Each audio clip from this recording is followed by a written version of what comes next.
बच्चों, आप अपने रोज़मर्रा के जीवन में ब्रेड तो खाते ही होंगे और ब्रेड के साथ आप जैम लगाते होंगे या उसे सॉस के साथ खाते होंगे।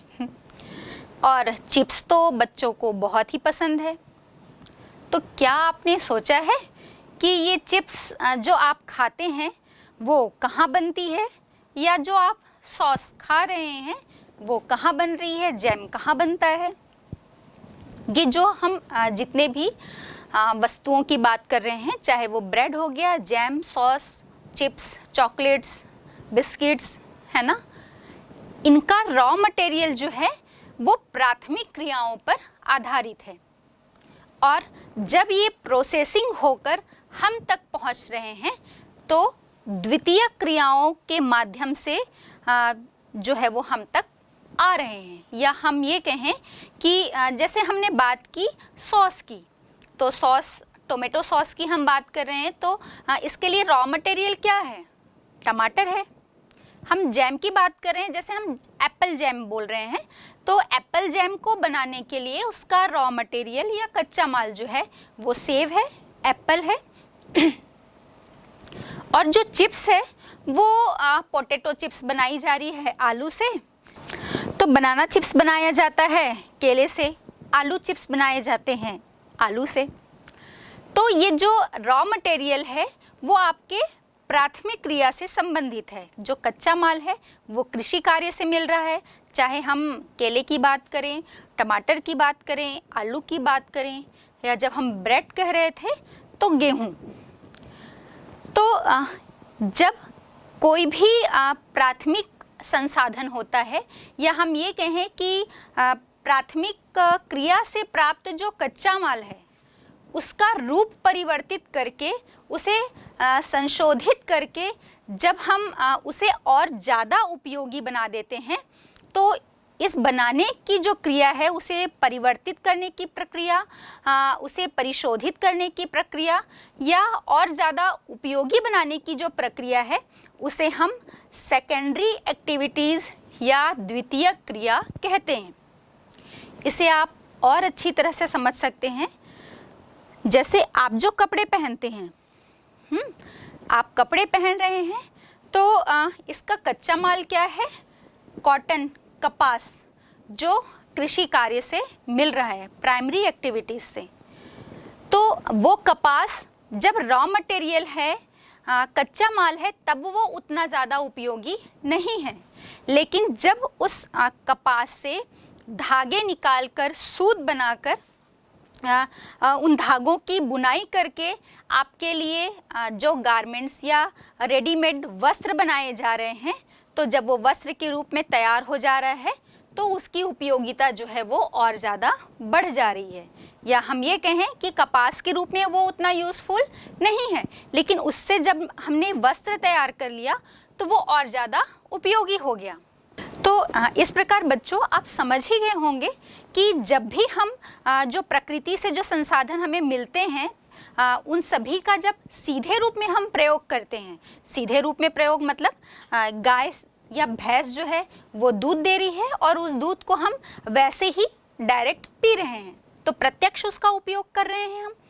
आलू है, कृषि के माध्यम से हम आलू उगा रहे हैं, उस आलू को भी हम सीधे तौर पर उपयोग कर रहे हैं, या टमाटर को सीधे तौर पर उपयोग कर रहे हैं।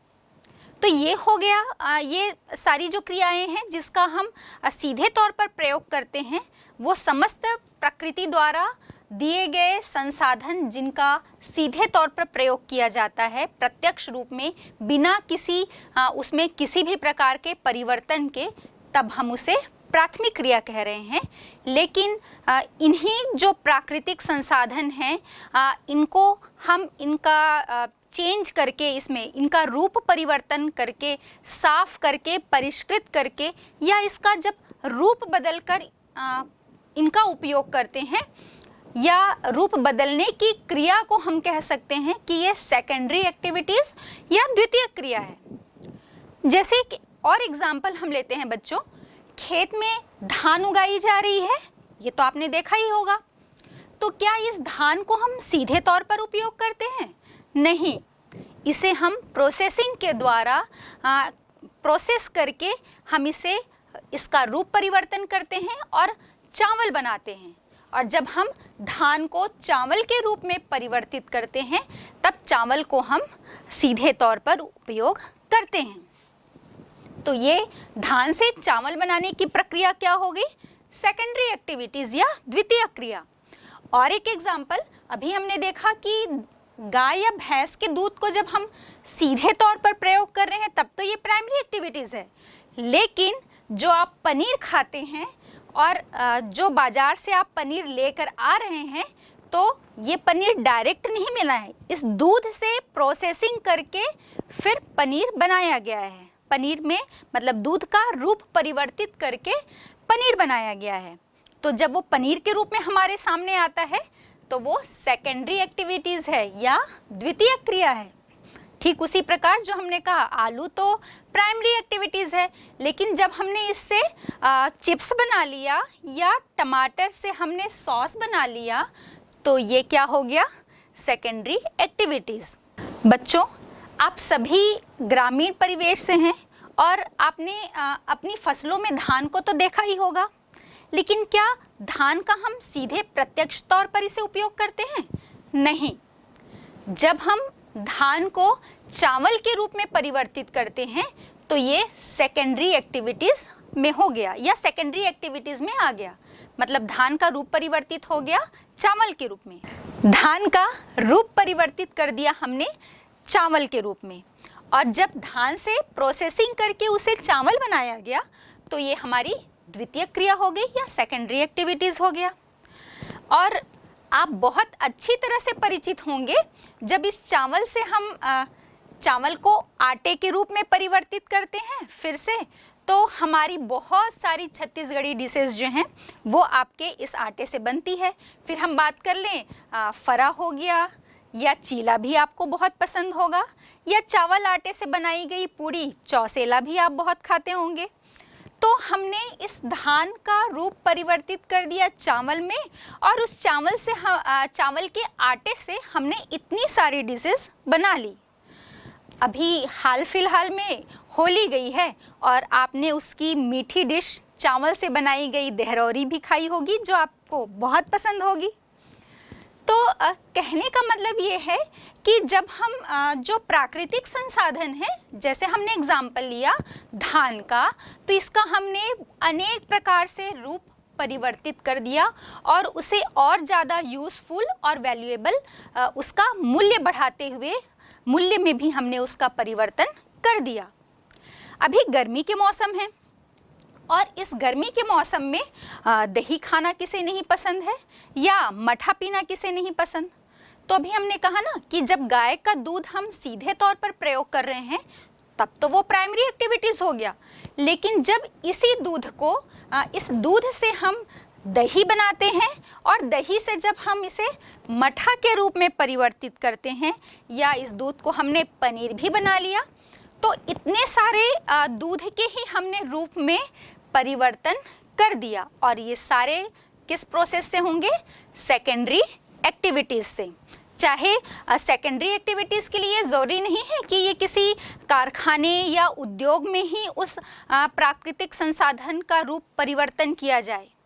इसे हम इन संसाधनों का रूप परिवर्तन चाहे हम घर में करें, उद्योग में करें या कारखाने में करें, उस प्रकृति द्वारा प्रदत्त संसाधन का रूप परिवर्तन होना चाहिए। फिर हमने बात की ना, दही तो हम घर में भी बनाते हैं, दही तो हम घर में भी जमाते हैं और उस दही से मट्ठा भी हम घर में ही बनाते हैं, पनीर भी बनाते हैं। हाँ, जब हम मार्केट में जाते हैं तो अभी हमने बात की ना कि जब हम इसका रूप परिवर्तन करते हैं तो इसका मूल्य भी बढ़ जाता है। तो आप देखिए, दूध को तो आप 40 या 50 रुपए लीटर में ही ले रहे हैं, लेकिन दूध से बनाए गए दही को आप 80 रुपए किलो तक खरीदते हैं। और उसी दही को जमाकर या हम कहें दूध का और एक रूप परिवर्तन करके घी भी आपको बहुत पसंद होगी। तो जब इससे घी बनाया जाता है तो ये घी तो आपको मार्केट में 1000 से 1500 रुपए लीटर तक उपलब्ध होती है।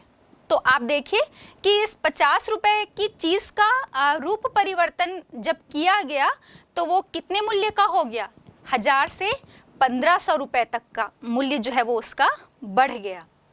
तो ये भी एक महत्वपूर्ण सेकेंडरी एक्टिविटीज़ है, या मैं कहूँ कि द्वितीय क्रिया का एक अच्छा उदाहरण है जो हम अपने रोज़मर्रा की चीज़ों से या होने वाली जो हमें वस्तुएं दिखती हैं या हम कहें कि जिन्हें हम उपयोग करते हैं, उनसे हम इसका एक अच्छा उदाहरण समझ सकते हैं। और हमने देखा कि हमने इन वस्तुओं का रूप परिवर्तन कैसे किया और इसके रूप परिवर्तन से इनकी वैल्यू में या मूल्य में कितना चेंज जो है वो आ गया। अब इसका मूल्य बढ़ाने की जो प्रक्रिया की बात की हमने, तो इसमें जो प्रमुख रूप से 3 क्रियाएं की जाती हैं। पहला है विनिर्माण, जिसे हम मैन्युफैक्चरिंग कहते हैं, दूसरा है प्रसंस्करण प्रोसेसिंग, और तीसरा है निर्माण।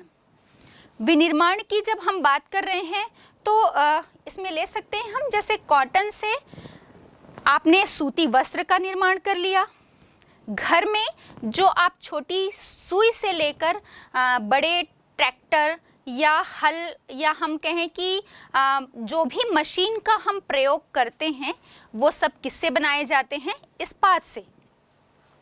तो इस विनिर्माण में हम देखते हैं कि भूगर्भ से या धरातल से जो हमने लौह अयस्क निकाला, उस लौह अयस्क से पहले इस्पात बनाया गया और उस इस्पात से फिर जो हम बात कर रहे हैं कि घर में उपयोग होने वाली एक छोटी सुई की हम बात करें या अलग अलग प्रकार के बर्तन या औजारों की बात करें, तो इसका रूप परिवर्तित करते हुए मैन्युफैक्चरिंग में किसी कारखाने या उद्योग में इसे औजार, बर्तनों या जो हम बात कर रहे हैं फिर से कि एक छोटी सुई के रूप में इस इस्पात को परिवर्तित कर दिया गया।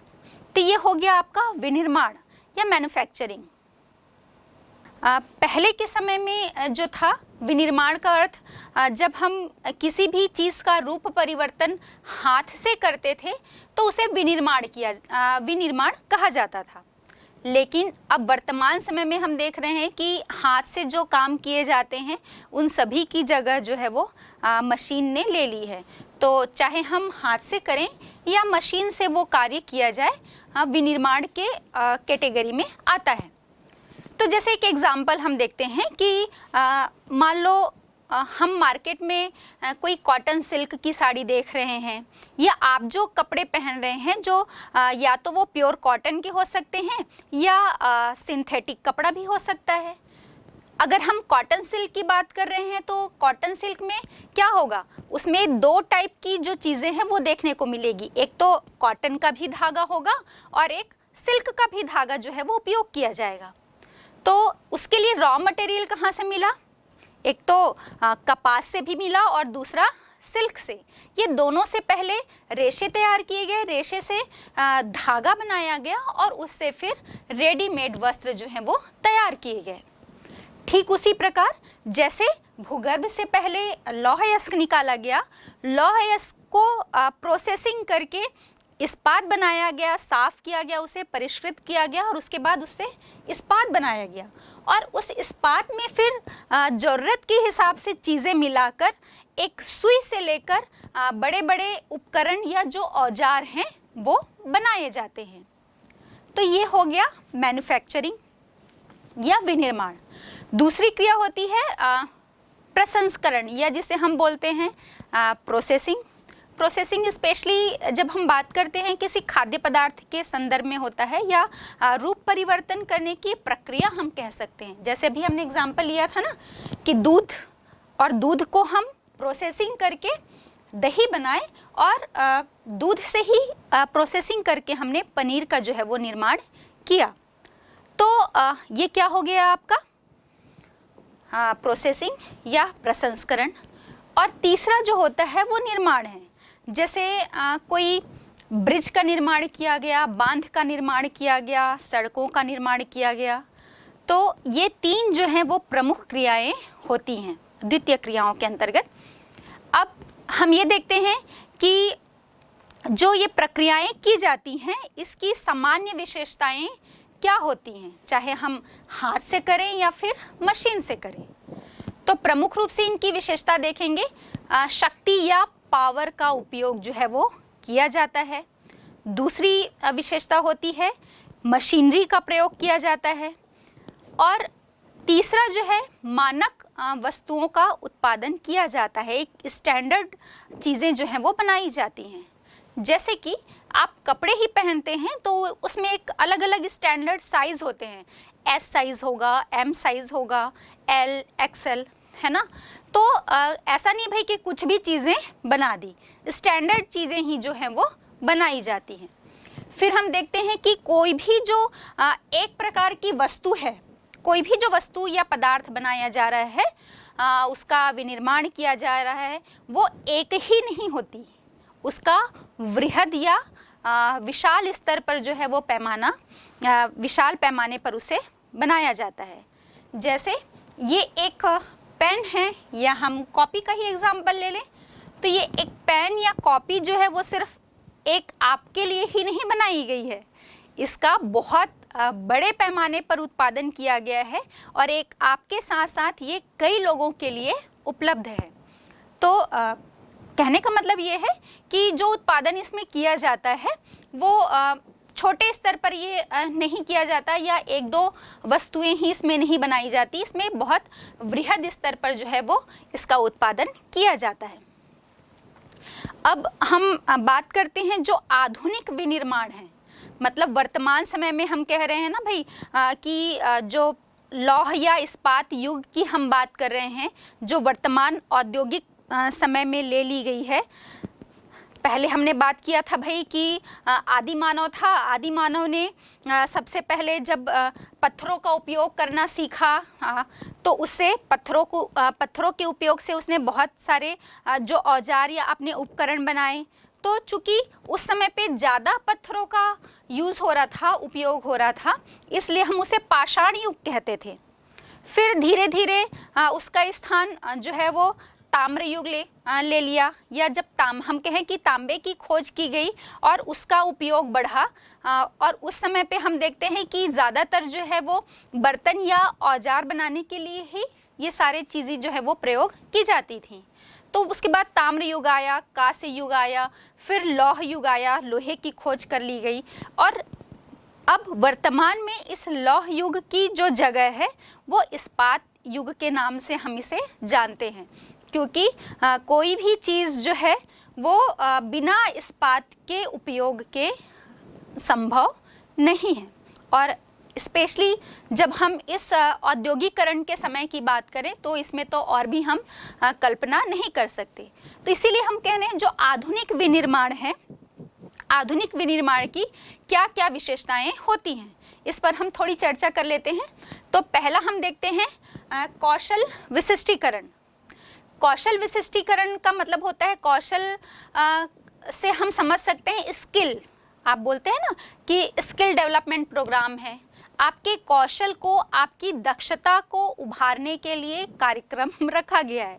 ठीक उसी प्रकार जो ये विनिर्माण में कार्य किए जाते हैं या जिन वस्तुओं का उत्पादन किया जाता है उसमें हमें कौशल विशिष्टीकरण देखने को मिलता है, स्किल स्पेशलाइजेशन देखने को मिलता है, ये कह सकते हैं हम, क्योंकि एक ही प्रकार की जो वस्तु है उसका उत्पादन किया जाएगा, और उत्पादन छोटे स्तर पर नहीं, बहुत बड़े स्तर पर। जैसे कि हम एक एग्जाम्पल लेते हैं कि जब सूती वस्त्र बनाया जा रहा है तो सूती वस्त्र में जो पेड़ से कपास चुनने का कार्य है, तो एक व्यक्ति जो है वो कपास ही चुनने का काम करेगा। कपास चुनने के बाद जब उससे रेशे निकाले जाएंगे तो एक जो जिसको स्पेशलाइजेशन है उसमें जो व्यक्ति दक्ष है धागा निकालने के कार्य में, तो वो सिर्फ जो है वो धागा निकालने का ही कार्य करेगा, और दूसरा व्यक्ति हम देख रहे हैं कि उस धागे को रंगने के ही कार्य में लगा हुआ है, और तीसरा जो है वो उस धागे को बुनने का कार्य कर रहा है। तो किसी भी स्तर या किसी भी वस्तु के जब हम उत्पादन की बात कर रहे हैं तो इस प्रकार, या हम कहें आधुनिक विनिर्माण के समय में हमें जो उत्पादन कार्य किया जाता है वो स्किल्ड लोगों के द्वारा किया जाता है या दक्ष लोगों के द्वारा किया जाता है। जो व्यक्ति जो कार्य कर रहा है उसमें उसे विशेष दक्षता प्राप्त होती है। दूसरा हम देखते हैं कि यंत्रीकरण या हम मशीनीकरण कह सकते हैं। यंत्रीकरण का मतलब होता है कि हम किसी कार्य को करने के लिए, किसी भी उत्पादन के कार्य को करने के लिए मशीनों का प्रयोग।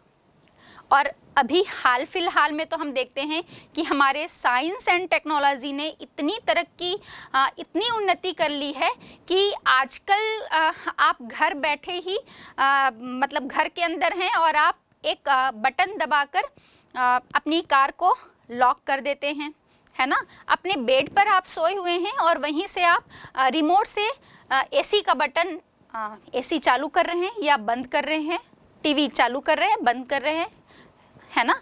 या आप नीचे बैठे हुए हैं, वहाँ पर बैठे ही बैठे आप जो अपने रिमोट सिस्टम से आप कोई ड्रोन जो है वो उड़ा रहे हैं और उसे अपनी मनचाही जगह पर घुमा रहे हैं। तो अभी बात हो रही है कि वर्तमान समय में ये जो टेक्नोलॉजी ने, हमारे साइंस ने इतनी तरक्की कर ली है कि हम इसे कंप्यूटर का युग भी कहते हैं। और बहुत ऐसे विश्व में बहुत सारे ऐसे देश हैं या बहुत सारी ऐसी जगहें हम कह सकते हैं जिसमें आदमी का जो काम है वो तो रोबोट के द्वारा किया जाता है। तो जो आधुनिक विनिर्माण की एक महत्वपूर्ण विशेषता की जो हम बात कर रहे हैं वो है आपका यंत्रीकरण या मशीनीकरण। फिर अगली विशेषता हम देखते हैं प्रौद्योगिकी नवाचार। प्रौद्योगिकी नवाचार मतलब नवाचार से मतलब हम कह सकते हैं कि टेक्नोलॉजी और ये तो हो गई हमारी प्रौद्योगिकी, लेकिन नवाचार मतलब नई नई चीज़ें, उसमें परिवर्तन करना।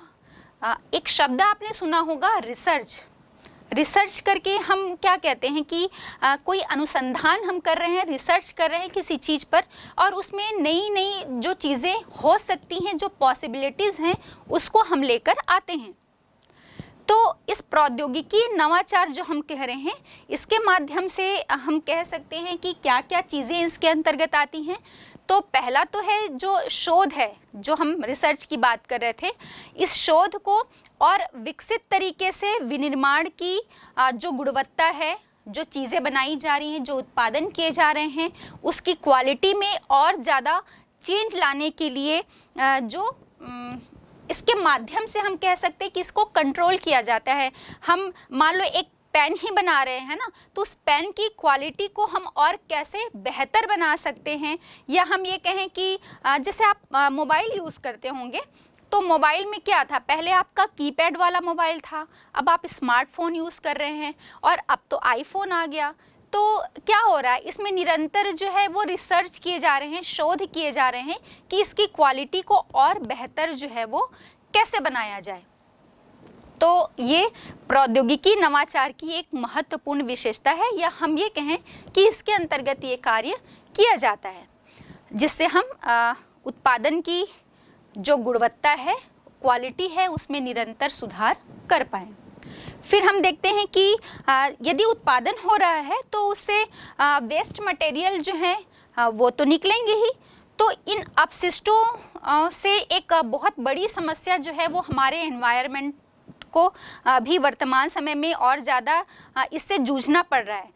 तो ये जो अपशिष्ट या वेस्ट मटेरियल होते हैं, इसके मैनेजमेंट या हम कह सकते हैं निस्तारण के मैनेजमेंट की बात इसमें की जाती है कि हम कैसे इसे सही तरीके से, ये नहीं कि हम क्या करें, कोई उद्योग है, कारखाना है, इससे जो निकलने वाले अपशिष्ट हैं, वेस्ट मटेरियल हैं, उनको हम किसी नहर में बहा दे रहे हैं, नाले में बहा दे रहे हैं और वो जाकर नदी, नाले या नहर के माध्यम से समुद्र में जाकर मिल जाते हैं और समुद्र का पानी जो है वो एकदम प्रदूषित हो जा रहा है। जिस नदी में हम डाल रहे हैं वो नदी जो है वो प्रदूषित हो जा रही है। आप तो यहाँ तक देखेंगे कि कानपुर के पास हमारी गंगा नदी जो है वो इतनी प्रदूषित हो गई है कि वो गंगा नदी नहीं, एक मतलब वहाँ पर जो पानी है वो एक नाले के पानी के समान जो है वो दिखता है। इतना गंदा या इतना प्रदूषित कर दिया गया है उद्योगों के माध्यम से वहाँ पर गंगा नदी के जल को। तो इस प्रौद्योगिकी नवाचार के माध्यम से ये कोशिश की जाती है कि जो वेस्ट मटेरियल्स या जो अपशिष्ट निकलेंगे उसका निस्तारण, सही निस्तारण जो है रिसाइकल के माध्यम से या किसी भी माध्यम से कैसे उसका सही निस्तारण जो है वो किया जाए। फिर हम देखते हैं कि प्रदूषण को कम करना, चूँकि हम अर्बनाइजेशन की बात कर रहे हैं या औद्योगिकरण, इंडस्ट्रियलाइजेशन की बात कर रहे हैं, तो इन सब से क्या है, हम अपने एटमॉस्फेयर को, वातावरण को, हमारा जो पर्यावरण है वो बहुत प्रदूषित हो रहा है। तो इसमें साथ ही साथ ये भी रिसर्च किया जाता है कि इस प्रदूषण को, पॉल्यूशन को कैसे नियंत्रित किया जाए, कैसे कम किया जाए। और इसके बाद हम देखते हैं कि अदक्षता को समाप्त करना। अभी इसके पहले वाले पॉइंट में हमने देखा था स्किल या कौशल की बात की थी हमने, दक्षता की। तो ये जो विनिर्माण किया जाता है उसमें प्रौद्योगिकी नवाचार के माध्यम से ऐसे लोग वहाँ पर रखे जाते हैं उत्पादन के लिए कि भाई एक शर्त रख दी जाएगी कि जो सिर्फ धागा बुनाई का काम कर रहे हैं, हम कह रहे हैं, या रंगाई का जो काम कर रहे हैं, तो आपको कोई स्पेशल डिप्लोमा या ऐसी कोई डिग्री उसमें मिलनी चाहिए जिससे ये पता चले कि आप उस कार्य में दक्ष हैं, आप स्किल्ड हैं उस कार्य के लिए। या ऐसा कोई आपने प्रशिक्षण प्राप्त किया हो जिससे आप उस कार्य में स्पेशली स्किल्ड हैं या दक्ष हैं।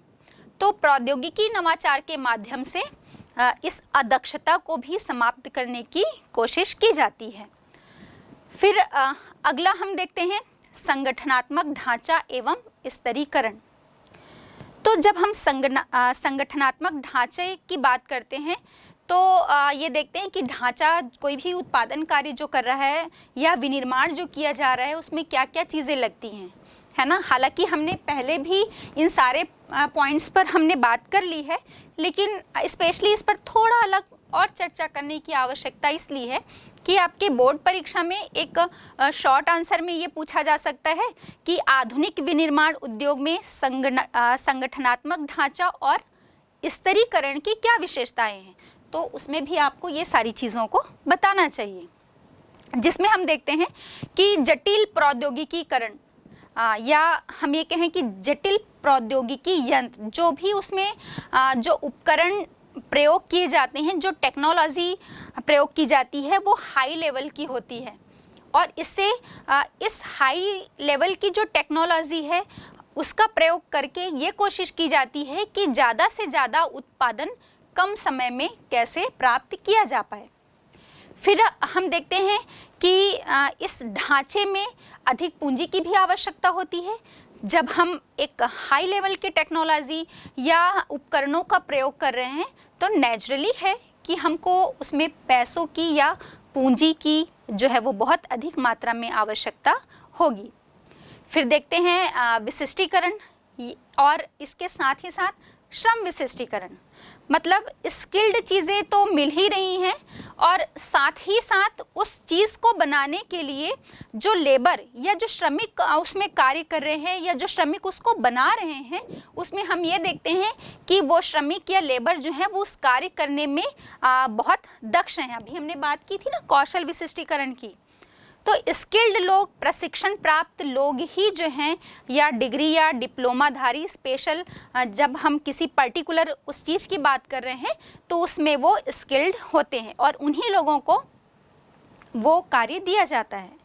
जैसे इसे हम एक एग्जाम्पल से समझ सकते हैं कि आपके घर में यदि कोई एक शादी का समारोह हो रहा है ना, तो शादी के समारोह में मान लो आपके घर के जो एक मुखिया हैं, आपके दादाजी या आपके पिताजी, तो क्या वो पूरा शादी का जो कार्य है, पूरा शादी के कार्य का बोझ वो अकेले उठा सकते हैं? बिल्कुल नहीं। तो क्या ऐसा हो सकता है कि जो मान लो किसी को खाने में कोई इंटरेस्ट नहीं है लेकिन हमने उसको भोजन व्यवस्था का कार्य दे दिया, किसी को साज सज्जा में कोई इंटरेस्ट, कोई रुचि नहीं है लेकिन हमने उसे साज सज्जा का कार्य कर दिया? ऐसा नहीं होता। तो कोई भी समारोह, कोई भी फंक्शन आपके घर में हो रहा है तो हम क्या करते हैं, यदि हम वो सभी कार्य जो हैं वो घर के सभी सदस्यों को बराबर बांट दें। और बांटना या विभाजन करना ही नहीं, विभाजन ऐसा हो स्पेशलाइजेशन के अकॉर्डिंग। जैसा भी हमने कहा कि किसी एक व्यक्ति को खाने में ही रुचि है तो हमने उसे भोजन व्यवस्था का कार्य दे दिया, तो वो क्या करेगा, पूरी भोजन व्यवस्था को बहुत अच्छी तरह से संभाल लेगा। वो कोशिश करेगा कि उसमें लागत भी कम आए और टेस्टफुल खाना जो है वो सभी को उपलब्ध हो पाए। और जब हम किसी को साज सज्जा में बहुत ज़्यादा रुचि है तो हमने वो साज सज्जा वाला जो कार्य है वो उस व्यक्ति के हाथ में सौंप दिया, तो वो भी यही कोशिश करेगा कि भाई चूंकि हमने दो चीज़ें होंगी, एक तो हमने उसे एक जिम्मेदारी दे दी है कि आपको ये कार्य करना है, तो वो क्या करेगा, पूरी लगन से पूरे धैर्य के साथ वो कार्य करने में लग जाएगा और वो ये कोशिश करेगा कि मैं इस कार्य को और कितना बेस्ट तरीके से कितना बेहतर कर पाऊँ।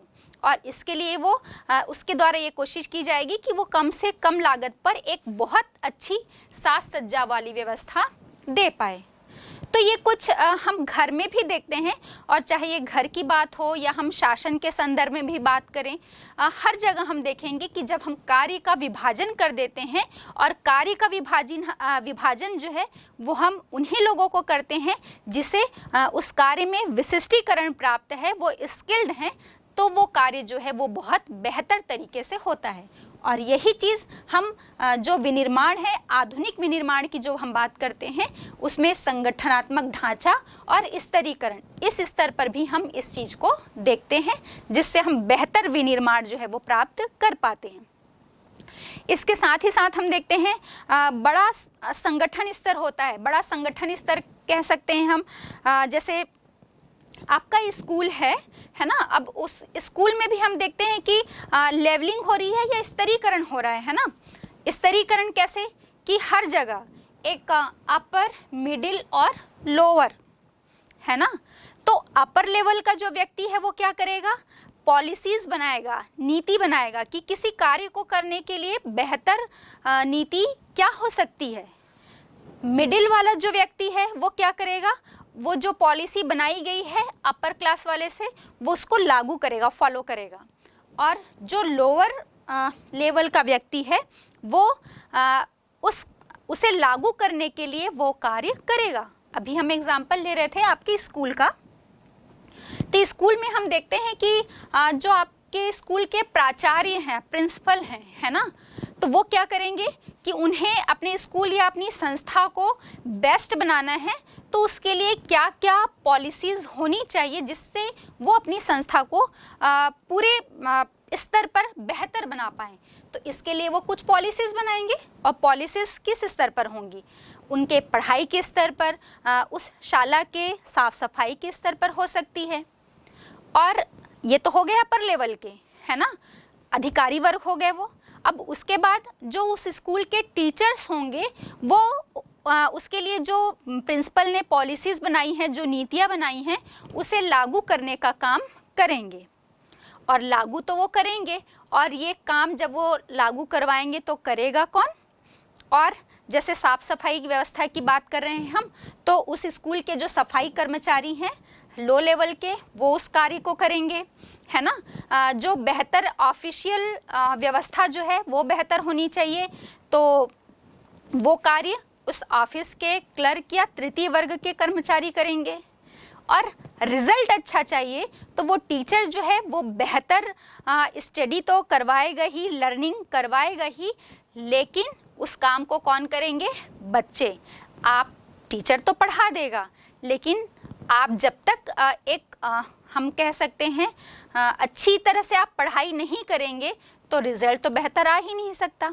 तो टीचर के साथ साथ आपकी भागीदारी भी उसमें होगी ही। तो हम क्या देखते हैं कि ये जो स्तरीकरण है वो एक घर से लेकर, चाहे वो स्कूल हो, शासन प्रशासन का स्तर हो, या हम उद्योग के स्तर पर भी बात करेंगे। उद्योग में भी हम देखेंगे कि एक अधिकारी वर्ग होगा, है ना, जो अपने कारखाने के लिए, अपने उद्योग के लिए पॉलिसीज़ बनाएगा, है ना। उस पॉलिसीज़ को लागू करने के वहाँ के लिए कौन होंगे, वहाँ के जो कर्मचारी हैं। और उस कार्य को कौन करेगा? जो लागू वो करेंगे कि भाई आपको ये कार्य करना है, तो वो निर्देश देंगे। किसको निर्देश देंगे? वहाँ पर जो लेबर हैं, तो उस उत्पादन से संबंधित जो निर्देश दिए जाएंगे, तो वो कार्य लागू करने के बाद कार्य कौन करेंगे? वहाँ के लेबर्स। तो हर जगह पर हमको स्तरीकरण दिखता है, और स्तरीकरण जो है वो कार्य के विशिष्टीकरण के साथ होना चाहिए, श्रम विभाजन के साथ होना चाहिए, तो हमको हर जगह एक बेहतर रिजल्ट जो है वो प्राप्त होता है।